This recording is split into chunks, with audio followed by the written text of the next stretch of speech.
రాజులకు రాజు ప్రభులకు ప్రభువునైన దేవుని పేరట మీ అందరికీ శుభాభివందనములు తెలియజేసుకుంటున్నాను.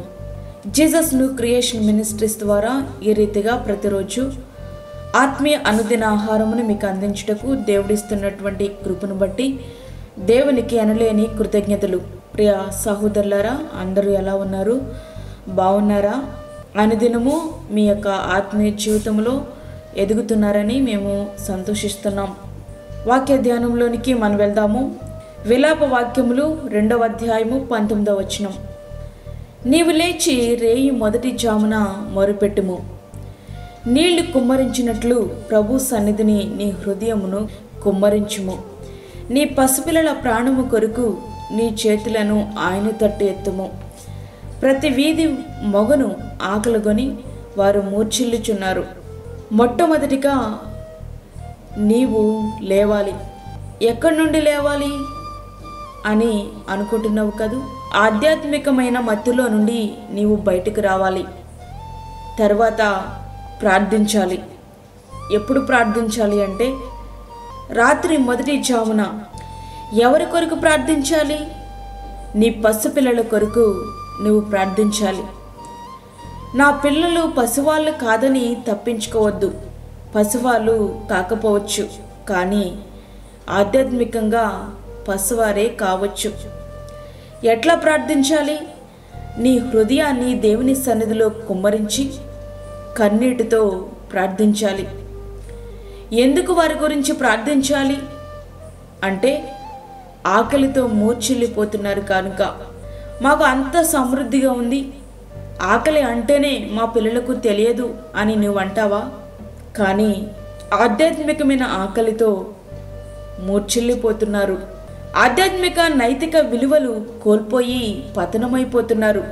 కారణం, ఒక తల్లిగా ఒక తండ్రిగా వారి అవసరతలు తీర్చి వారిని పెంచి పెద్ద చేయడమే మా బాధ్యత అని అనుకుంటున్నాము. కానీ దానికంటే ప్రాముఖ్యమైన బాధ్యత దేవుడు ఇచ్చిన పిల్లలను దేవుని కొరకే పెంచాలి.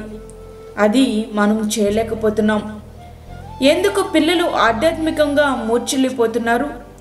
సూటిగా చెప్పాలి అంటే ప్రార్థించే తల్లిదండ్రులు కరువైపోయారు. ప్రియ సహోదరుడా, వాక్యం వింటున్నటువంటి ప్రియమైన దేవుని బిడ్డ, నీవెప్పుడైనా నీ బిడ్డల కోసం దేవుని సన్నిధిలో నీ హృదయాన్ని కుమ్మరించిన అనుభవం నీకుందా? ఉంటే నీ బిడ్డలు ధన్యులే. ఒకవేళ లేకపోతే వారి దారి తప్పారు అంటే దానికి కారణం వారు కాదు, నీవే. ప్రార్థించే తల్లిదండ్రులు కలిగిన బిడ్డలు ధన్యులు. ధన్యులు అంటే ఆశీర్వదింపబడిన వారు. ఇంగ్లాండ్ దేశానికి చెందిన సుజన్నా వెస్లీ తన 9 మంది పిల్లలను రాత్రి పండుకోబెట్టి ఒక్కొక్కరి దగ్గర ప్రార్థించడం మొదలు పెడితే కొన్ని సందర్భాల్లో చివరివాడికి ప్రార్థించి ఆమెన్ అనేసరికి తెల్లవారిపోయేదట. ఆ తల్లి ప్రార్థన ఫలితముగా జాన్ వెస్లీ ప్రపంచ ప్రఖ్యాతిగాంచిన దేవుని సేవకుడయ్యాడు. చార్లెస్ వెస్లీ ప్రపంచ ప్రఖ్యాతిగాంచిన సంగీత విద్వాంసుడయ్యాడు. అట్లా తన పిల్లలందరూ దేవుని కోసం జీవించగలిగారు.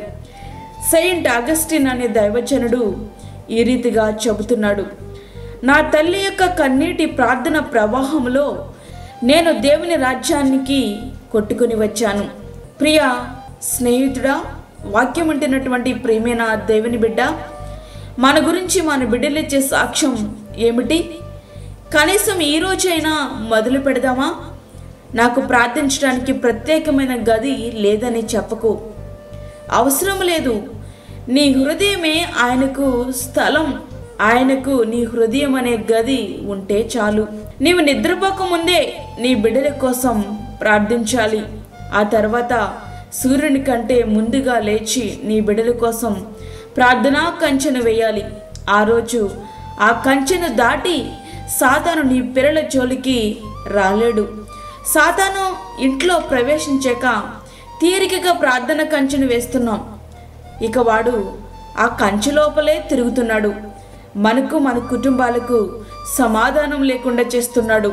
మనం కంచె వేయాల్సింది వాడు ప్రవేశింపక ముందు నీ అలారం నిన్ను లేపడం కాదు, నీ ప్రార్థన సమయం నీకు అలవాటుగా మారాలి. భారము కలిగిన తీర్మానముతో ఒక వారం ప్రయత్నించి చూడు, అది అలవాటుగా మారిపోతుంది. నీ అలవాటు నీ కుటుంబానికి శాంతి, సమాధానం, సమృద్ధినిస్తుంది. ఒక తండ్రిగా యోబు గారు కూడా తన పిల్లలు తప్పు చేస్తారని కాదు, కానీ ఒకవేళ తప్పు చేసి ఉంటారేమోనని నిత్యము బలులను అర్పిస్తూ ఉండేవాడు. తండ్రిగా నీవు కూడా నీ బిడ్డల కోసం వేకువజామున ప్రార్థన బలిపీఠం కట్టాలి. ప్రయత్నించి చూడు, ఇక నీ బిడ్డలు ఎన్నటికీ మూర్చిల్లిపోరు. నిజమైన తల్లిగా, తండ్రిగా దేవుడు మనకిచ్చిన బాధ్యతలు నెరవేర్చిన వారం అవుతాం. ఆయన ఇచ్చే గొప్ప బహుమానానికి అర్హులమవుతాం. ఆ రీతిగా మన హృదయాలను సిద్ధపరచుకొని ప్రార్థిద్దాం. అట్టి కృప ధన్యత దేవుడు మనకు అనుగ్రహించునుగాక. ఆమేన్. వాక్యమైనటువంటి ప్రియమైన దేవుని బిడ్డలారా, ప్రార్థనలో ఏకీభవించండి.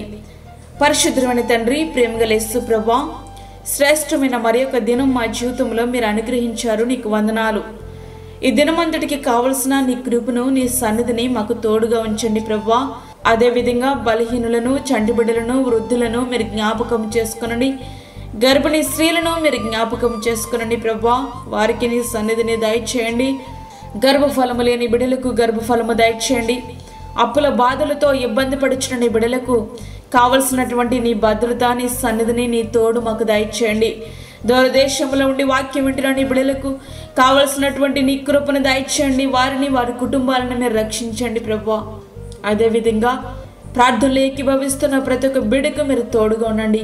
వారికి నీ కాపుదల దయచేయండి. నీ సన్నిధిని మీరు మాతో ఉంచి, మాకు కాదు యెహోవా, మాకు కాదు, సమస్త మహిమ ప్రభావాలు మీకు ఆరోపించుకుంటూ యేసు పరిశుద్ధ నామమున అడిగి వేడుకుంటున్నాము తండ్రి. ఆమేన్. ఈ యొక్క వర్తమానములు మీ బంధువులకు, మీ స్నేహితులకు షేర్ చేయండి. దేవుని పనిలో మీరు కూడా పాలిభాగస్తులు కండి.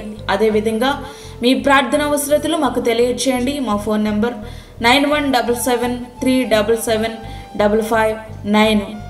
దేవుడు మిమ్మను, మీ కుటుంబమును దీవించునుగాక. ఆమేన్. దేవుని సేవలో మీ సహోదరి అన్నామణి సాల్మన్.